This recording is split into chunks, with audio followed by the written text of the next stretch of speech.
Hello mga ka-reels, mga ka-tiktok, mga ka-youtube. Ito yung mga kapwa ko technician ng air conditioning dyan na nahihirapang mag-akyat ng mga aircon. Ito, bigyan ko lang kayo ng tip at saka idea kung paano ang ginawa natin. Ito, gumawa tayo ng pang-akyat. Halimbawa, kung medyo mataas, hindi mo na kailangan pasanin or hatakin o buhatin. Ayan siya.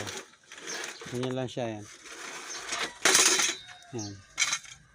Tatanggal siya. Ayan, tatanggal. Then, ipapasok mo lang siya dito gamit yung ating guide. Yan. Yan, guide siya. Then, pwede mo na siyang iangat. Dire-diretso. Yan siya. Pwede ka na rin umakyat habang tulak-tulak mo yung ating kabitan ng aircon. Yan. Kabilaan siya. Then, hindi naman siya makakuha dahil may guide siya sa gilid. Ayun o. Guide siya sa gilid. Kaya kahit medyo mataas yung kakabitan mo, hindi ka mag-aalala. Kasi meron kang guide. Ayan. Pwede mo siyang talian.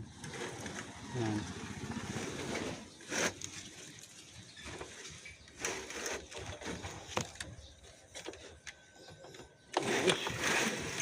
Ayan.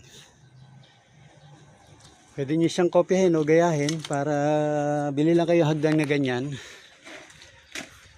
May kawig siya magkabila. Paano natin ginawa? Ayan.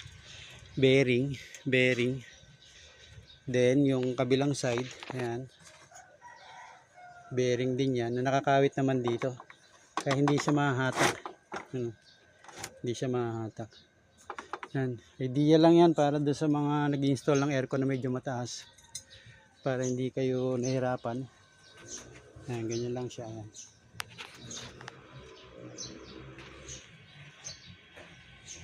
Tulak mo lang sa pango. Thank you and God bless.